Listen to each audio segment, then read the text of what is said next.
Foi, tranquilo, tá? Bom, como é uma aula um pouquinho técnica, mas além de ser técnica, ela envolve conceitos, então eu queria que vocês prestassem atenção na estruturação sendo analisada dentro da perspectiva dos núcleos que são levantados, tá bom, pessoal?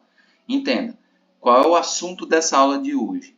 Levantamento de núcleos verbais dentro da redação e a correspondência com o repertório que você consegue usar. Isso é muito importante. Vou fazer um comentário antes de entrar na do Humberto com relação à redação da Camila hoje. A Camila hoje ela se encontrou numa situação difícil porque ela não tinha um repertório para começar o texto dessa semana, né? Aí ela lembrou de uma frase, acho que o Homem de Ferro, não foi, Camila? Alguma coisa assim? Acho que foi o Homem de Foi, Ferro. Isso, foi. né, com relação à frase do Homem de Ferro, né? Ela pegou, trouxe da ficção e da ficção ela conseguiu incorporar no texto. Ou seja, eu falei para ela na correção, eu disse, essa é a atitude de quem vai fazer Enem, porque muitas vezes o tema ele não é perceptível. Você vai ler, vai ler, vai ler e não vai entender como você vai encaixar nos repertórios. Isso é proposital, o Enem faz isso propositalmente. Perfeito? Então vamos lá. Esse aqui é com relação à inclusão educacional dos portadores de necessidades especiais, aqui no caso dos cegos, né? Olha como é que Humberto ele abordou o tema. Quando a gente estava lendo, no decorrer da leitura, ele percebeu que ele colocou saúde ao invés de educação na primeira linha ali, ó. A Constituição Federal, em seu artigo 6º, destaca que a saúde é um direito de todos os cidadãos. Aí ele percebeu isso e disse, seria educação aqui. Aí, mas olha como a compreensão dele foi interessante. Fala sobre essa noção da população brasileira toda ser coberta, da importância da inclusão educacional, né, dos cegos. Então, nessa perspectiva, ele traz a lei. E por que trazer a lei? Ele trouxe uma perspectiva política para o texto dele. Então, não é uma questão que deve contar com a benevolência de todo mundo. Não, é uma obrigação. Então, ele traz a lei para conseguir traçar essa perspectiva de obrigação. E aí você pega e diz assim, mas ele teve a intenção. Cara, a escolha do repertório denota certas coisas, que independente de você ter a intencionalidade ou não, elas vão ser ativadas. Você vai pontuar conforme você entender qual é a potencialidade do seu repertório. Então aqui ele cria a necessidade de fazer por causa de uma obrigação. Aí ele vem para cá, ó. Independentemente de qualquer distinção física. Por que é importante ele, no primeiro período da redação, ele trazer o repertório, ao mesmo tempo ele conectar com um aspecto da frase tema? Quando ele fala independentemente de qualquer distinção física, ele já está enunciando na cabeça de quem está lendo essa redação que o objetivo dele é chegar na perspectiva característica de cada cidadão, né? Então, aí isso se concretiza quando a gente vê a sequência. Veja bem. Por outro lado, a população brasileira cega. Está vendo como há uma correspondência direta entre o núcleo que foi levantado aqui, ó, distinção física, e a perspectiva da cegueira? Imediatamente cria-se um vínculo semântico, é o que a gente chama de campo semântico. Então, se ele ativou esse campo semântico e ele vai levantar essa perspectiva para trazer a obrigação dessa inclusão, ele está no caminho correto. Aí, ó, enfrenta desafios para a sua inclusão educacional. São desafios, né, para a inclusão educacional. Visto que os cegos não são vistos como cidadãos, ou seja, percebam, esse núcleo aqui, para um aluno que não teve aquela aula de unidade textual, aquela aula lá do terraço, né? Lembra? O aluno que não teve essa noção de unidade textual, ele deixaria essa ideia solta, ele não explicaria essa ideia no decorrer da redação, porque é muito difícil você explicar o conceito ou a ideia de que os cegos não são vistos como cidadãos. Você tem que provar isso categoricamente, provar isso com dados específicos ou com situações concretas. Um aluno convencional, um aluno que está estudando redação, só pela sobreposição de informações, ele não vai saber como desenvolver essa ideia aqui, ó. E essa é a tese dele, tá? Ele continua.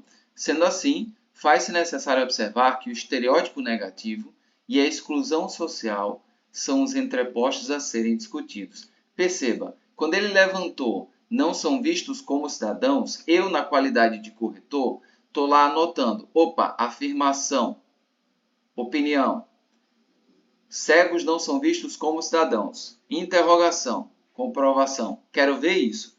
E eu estou com essa ideia na cabeça, então enquanto ele não me explicar isso, enquanto isso não se concretizar na minha frente, eu não largo a perspectiva de que um embrião não foi trabalhado. Uma ideia embrionária não foi trabalhada, ela está só embrionária. Vamos ver se ele desenvolve ou não, tá? Perspectiva de estereótipo negativo e exclusão social. São as duas linhas de raciocínio que vão ser desenvolvidas nessa redação. Olha como ele aborda. De início, elemento de conexão, é importante destacar que a sociedade tem uma visão pessimista quanto às pessoas com deficiência visual. Visão pessimista concretiza a ideia de não serem vistos como cidadãos? Ainda não, mas a gente vai ver que ele já está tentando fazer o fluxo, né? A ideia é realmente se conectar. Aí olha o repertório dele. Isso é usar repertório dentro do critério que foi estabelecido no texto. Preste atenção. Isso, linha 10, pode ser comprovado na epistemologia de Aristóteles sobre a valorização dos sentidos na obtenção do conhecimento. Perceba, Aristóteles tem essa perspectiva epistemológica sobre a valorização dos sentidos na obtenção do conhecimento. Então, se isso é uma epistemologia grega e, inevitavelmente, nós somos herdeiros da cultura grega, a cultura ocidental é herdeira da cultura grega, há uma ligação direta, específica entre o que ele vai dizer agora e a perspectiva do ver alguém como cidadão, tá? Olha para frente. Ainda na linha 11. Consoante a sua abordagem, as pessoas, ele conceituou aqui, ó, rebaixam a formação acadêmica dos cegos, acreditando que a educação não é uma prioridade por serem aparentemente inúteis. Ou seja, o repertório me fala que há uma epistemologia que aborda a perspectiva lógica, clara, da valorização dos sentidos e, nessa sequência, trouxe a afirmação de que há um rebaixamento da formação acadêmica dos cegos por haver uma crença de que a educação não é uma prioridade por serem aparentemente inúteis. Entendem como ele está chegando na perspectiva cidadã? Aí ele fecha o parágrafo, concretizando o circuito que ele abriu lá em cima. Tá? Olha só. Dessa forma, esse grupo é marginalizado pela noção preconceituosa do povo brasileiro, negando, inclusive, sua cidadania, ou seja, não são vistos como cidadãos. Vocês percebem que dessa frase aqui, que é a tese, até o final dessa frase aqui, na linha 15, aqui, ó, na 15ª linha, quando ele aborda a perspectiva da cidadania, ele constrói um caminho, desde a visão pessimista da sociedade, que é um núcleo aberto, hein? Desde a visão pessimista da sociedade com relação à deficiência visual, até a epistemologia de Aristóteles, que fala na valorização dos sentidos na obtenção do conhecimento, passando pela perspectiva de rebaixamento da formação acadêmica, por acreditar que eles são inúteis, chegando à lógica de marginalização, simplesmente pela noção preconceituosa que o povo brasileiro tem sobre esses cidadãos, que nega, inclusive, sua cidadania, porque realmente limita direitos. Entende? Ou seja, conectou-se uma unidade de sentido à perspectiva deixada lá atrás como tese, que eles não são vistos como cidadãos. Então a inclusão é dificultada por conta disso. Isso é um desafio, vencer essa imagem preconceituosa que vem dentro de uma cadeia de raciocínio dentro da cultura social. Entende? Fecha-se uma noção. Agora, olha que coisa interessante. Como essa redação começou? Começou com a Constituição. E se eu começo com a Constituição, eu estou dizendo que há um direito coletivo. Há um direito coletivo que independe da distinção física. Tá vendo como a qualquer ponto da redação que eu pegue depois dessa explicação faz sentido, há uma conexão. Isso é unidade de sentido, pessoal, no todo da redação, entendem? Quando ele conseguiu isso aqui que eu li pela primeira vez, eu falei: opa, Alberto, você conseguiu. Por que eu disse isso a ele? Cara, porque é visível. Quando você começa a ler as partes da redação, depois que você sai explicando, tudo começa a fazer sentido. Agora, olha que coisa mais incrível ainda, é a sequência. Geralmente o aluno se perde na obtenção da nota 1000, né? Ele se perde na busca pela nota 1000, exatamente nessa conexão. Olha o que ele faz quando ele sai do parágrafo 2 para o 3. Ademais, um elemento de conexão, o operador de soma, então ele já cumpre lá a exigência da competência 4, pelo menos em um aspecto, falta o segundo. Ademais, é visível que os cegos são excluídos no ambiente educacional. Aí ele vai entrar agora na perspectiva de exclusão social. Ó. Então, ele levantou o núcleo exclusão social, mas para a cabeça de quem vai corrigir, a exclusão, segundo a afirmação de Humberto, tem que ficar clara, ou seja, em que medida esse candidato enxerga essa exclusão, entendem? Aí a gente vai para baixo, olha o que ele faz. Isso pode ser explicado por Emile Durkheim no conceito de consciência coletiva. Opa! Abriu um núcleo-chave. Por que abriu um núcleo-chave? Se eu estou falando de exclusão social, e eu estou falando que é uma exclusão coletiva, porque se é social, é coletiva, nada mais certo para essa redação do que esse repertório, que fala sobre conceito de consciência coletiva. Olha só que legal. Que consiste na maneira generalizante de pensar e agir dos sujeitos no meio social. Gravem essa informação, gravem. Maneira generalizante de pensar e agir. Agora volta para a introdução. Olha que coisa bacana. Ó. Aqui, ó. Visto que os cegos não são vistos como cidadãos. Se alguém questionasse, mas como é que ele prova que as pessoas veem esses cegos como elementos que não são cidadãos? Aí você explica aqui, ó. Ele explica por uma consciência coletiva. É Humberto que está falando? Não. É uma ciência que está falando. Tá vendo? É a sociologia que está abordando essa perspectiva. Então, não é um embasamento, sei lá, absurdo, fora do contexto. É um embasamento científico, dentro de um repertório embasante. Agora, olha só que coisa legal. Preste bem atenção.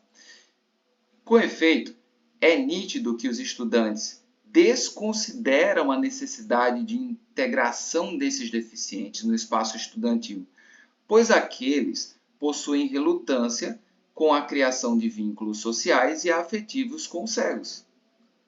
Entende?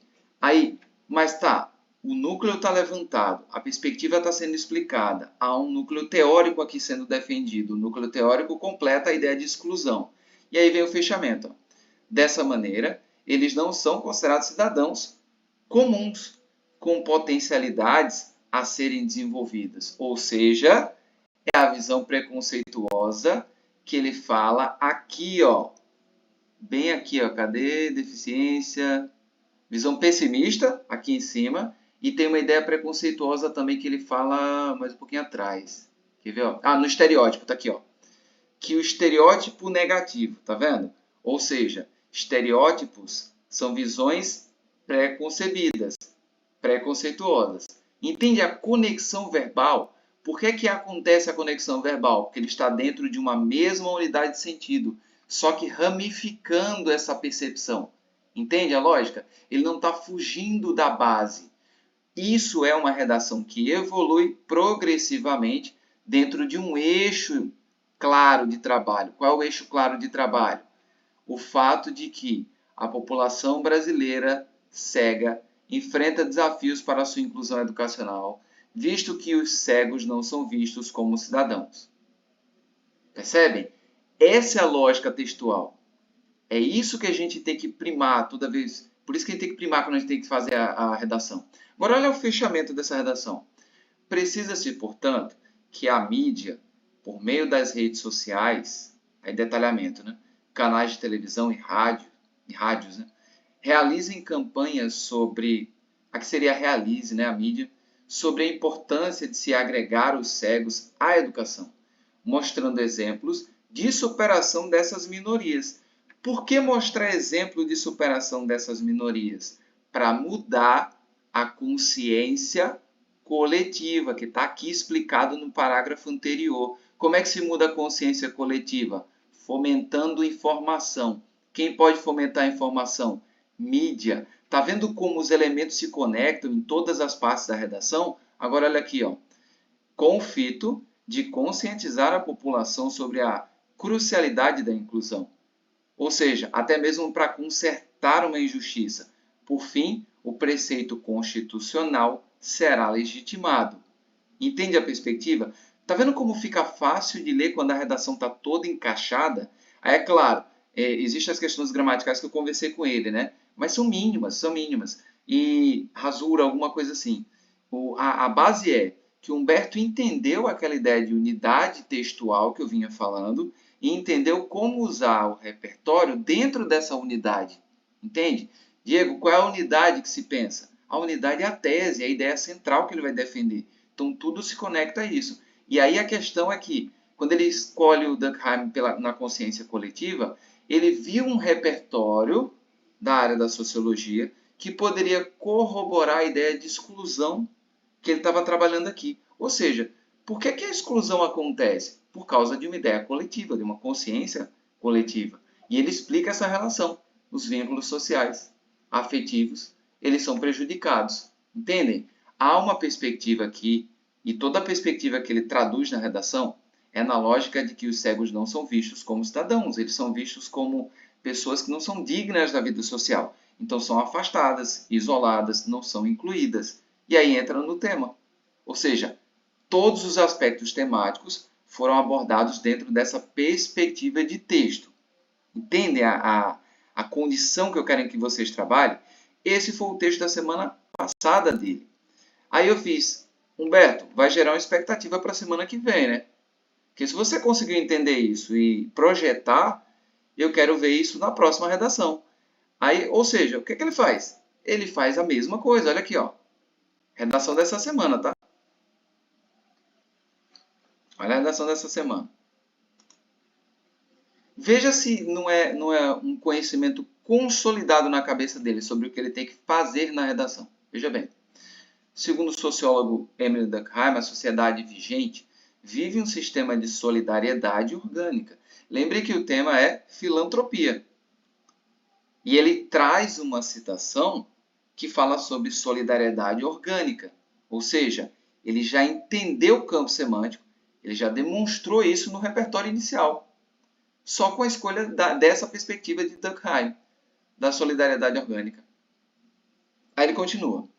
Que consiste na interdependência dos indivíduos, realçando a noção de empatia sobre o outro. Outra palavra, empatia. Ou seja, ele está girando dentro do núcleo vocabular exigido pelo tema, a importância das ações filantrópicas.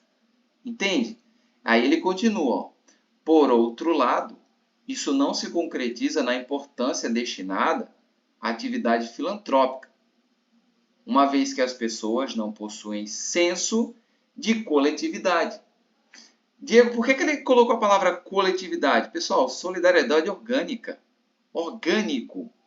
Faz parte de um mesmo pensamento, de uma ideia. Entende?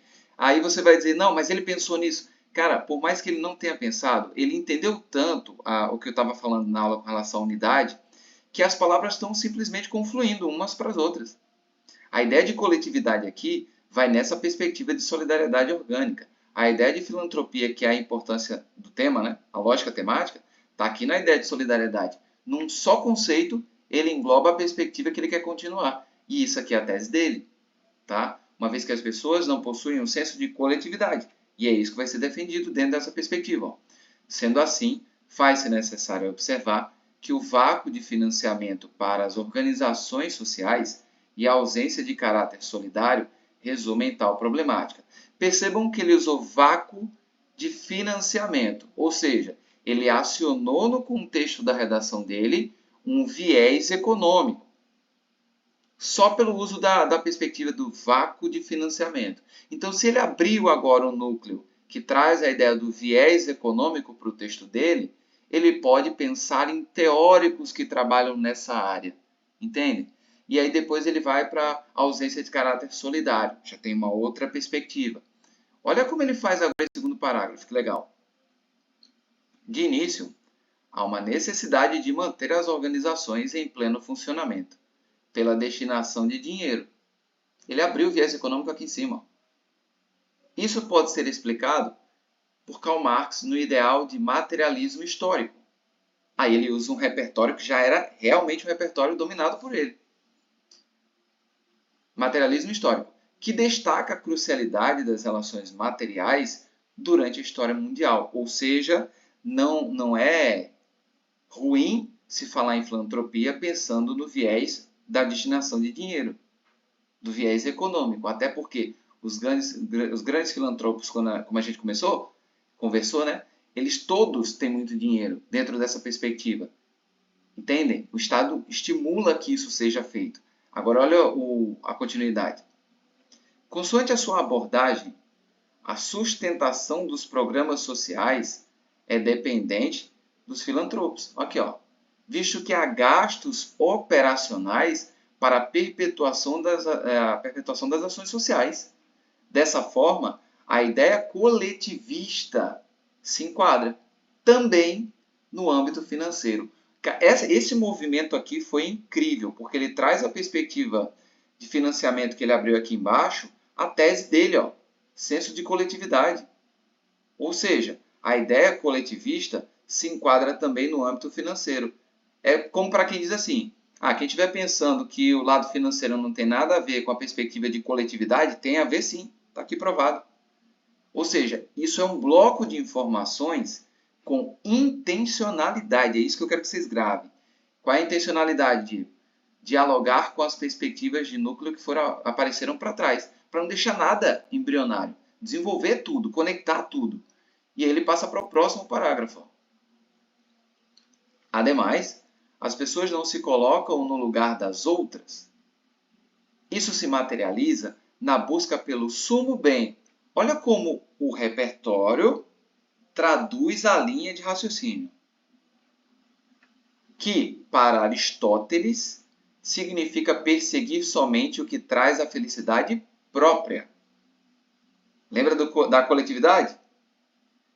Com efeito, os indivíduos perdem o interesse nas causas que se inserem no âmbito público, como a fome, questões climáticas e acesso aos direitos pelo próximo, causando, desse modo, uma ruptura com a visão da sociedade como um organismo coletivo. Por que acionar organismo coletivo? Porque aqui em cima foi acionada a ideia de solidariedade orgânica. Entende? Fica claro quando você vê uma redação como essa que a pessoa entendeu o jogo da unidade de sentido. Ou seja, eu estou defendendo a perspectiva da coletividade, mas eu posso ramificar para outras perspectivas. Por exemplo, aqui ele ramificou para a questão financeira, mostrando que a perspectiva de financiamento, na verdade, faz parte, se enquadra nessa ideia de coletivista, nessa ideia de coletividade. Faz parte, ou seja, não tem como dissociar uma coisa da outra. E aqui embaixo, ele fala sobre essa questão do interesse pelo bem coletivo, tá? Trazendo qual perspectiva? A perspectiva é de Aristóteles. E aí, quando ele chega aqui embaixo, ele mostra que é essa ideia do indivíduo pensando no seu próprio interesse, na sua própria causa, que faz com que ele fique cego, ele simplesmente desconsidere as necessidades dos outros, da coletividade. E ele não se interessa por essas causas específicas que traduzem as ações de filantropia. Ó. Tá vendo? Claramente, a redação está conectada. Aí ele vem para a conclusão. Precisa-se, portanto, que a mídia, por meio de televisão, rádio e redes sociais, propague o valor da filantropia, mostrando o trabalho feito pelas organizações sociais. Por que mostrar, propagar o valor da filantropia? Mostrando que essas organizações sociais cumprem um papel importantíssimo na vida coletiva, que é o núcleo da tese dele. Aí vem, ó, com o fito de direcionar a atenção da sociedade para a justiça social. Por fim, as relações entre os cidadãos se dará de maneira mútua, como pregado por Durkheim, na visão de solidariedade orgânica. Ou seja, o texto bate, pessoal, entende? Essa dinâmica que vocês estão vendo nessa redação aconteceu também na redação da Camila, aconteceu também na redação da Kaline. Sara tinha entendido nas redações passadas, ela mostrou hoje uma boa abordagem argumentativa, só que ela simplesmente ignorou a tese dela, e é exatamente a tese que é utilizada para fazer essa unidade de sentido. Entende? É a tese que é utilizada para fazer essa unidade de sentido. E aí, ó, eu disse a ela, Sara, você tinha exatamente essa perspectiva aqui. O teu texto faria sentido demais, porque a argumentação dela estava dentro dessa lógica. Eu elogiei o texto da Camila da semana passada e dessa semana, justamente porque ela entendeu exatamente isso aqui que eu estou mostrando agora, a questão da unidade. E hoje ela arriscou, porque ela não tinha o primeiro repertório, ela buscou uma ideia que ela lembrou para jogar na redação. Essa mesma perspectiva. Agora eu vou provar para vocês que isso que vocês viram na redação do Humberto aqui e que vocês estão vendo na redação de vocês, tá? Acontece lá na redação Nota 1000 do Enem. Beleza? Pode perguntar, Sara, manda ver. Antes de tu seguir, Rangel, rapidinho, é uma dúvida com relação a repertório. Nesse tema sobre filantropia, eu não sei se tipo seria adequado usar exemplos como a Universidade Católica de Pernambuco, a Unicap, porque tipo é de Pernambuco, mas eu não sei se tipo seria uma boa escolha porque é de Pernambuco. Eu não sei se tipo pode usar ou não, porque eles Ó, também você são. pode, exato, Oi. você pode abordar, desculpa, de uma maneira mais geral, falando sobre as ações dentro das academias, dentro das universidades, por serem instituições que visam realmente a melhoria social, ou seja, é o grau máximo de preparação para a vida social que o indivíduo pode atingir.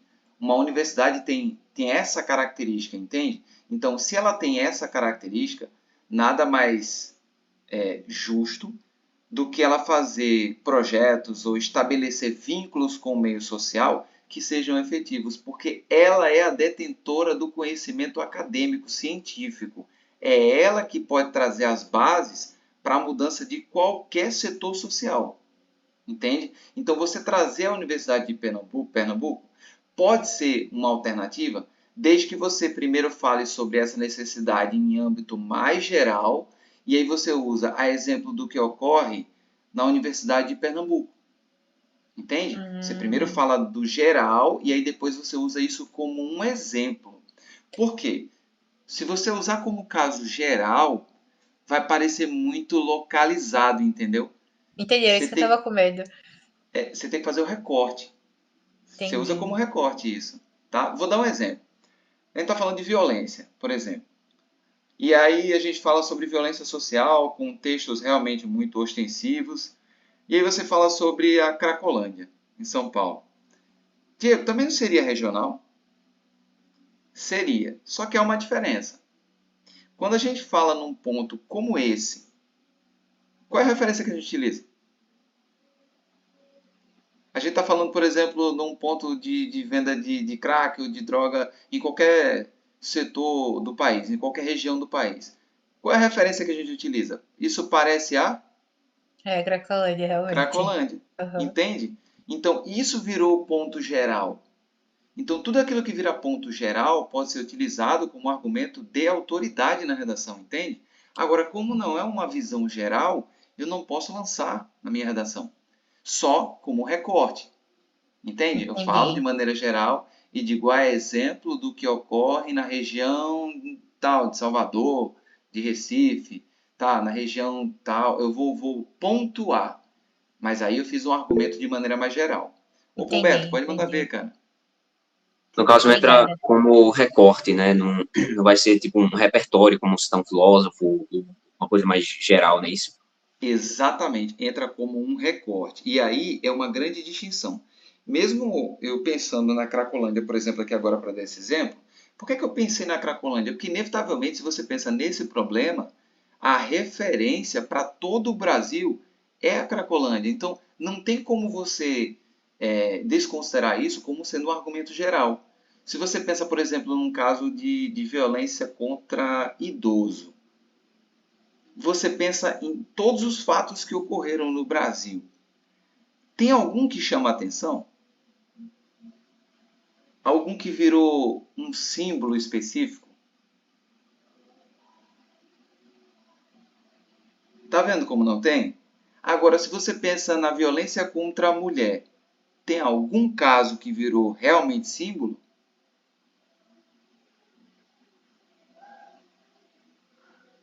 Da violência contra a mulher?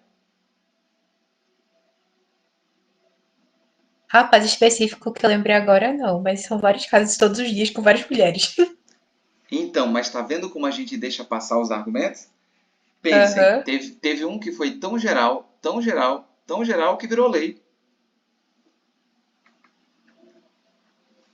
Entende a lógica? A gente deixa passar. E isso é que é interessante. Por quê? A gente Ah, a fala de em Maria lei. da Penha, né?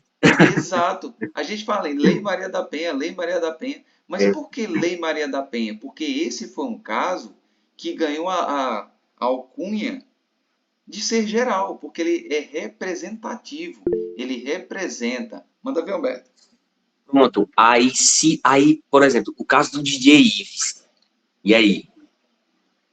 Pronto, ó, tá vendo? É, Já é um caso pontual. é um Já é um caso caso pontual, mais pontual. específico, não é isso? E isso, mais específico, entende? Quando o caso é emblemático, ele vira referência. Por exemplo, violência contra os pais. Não tem quem não saiba do caso Suzane von Richthofen. Não tem quem não saiba. Ela virou um símbolo do que é, por exemplo, uma violência contra os pais. E aí, pelos motivos, né?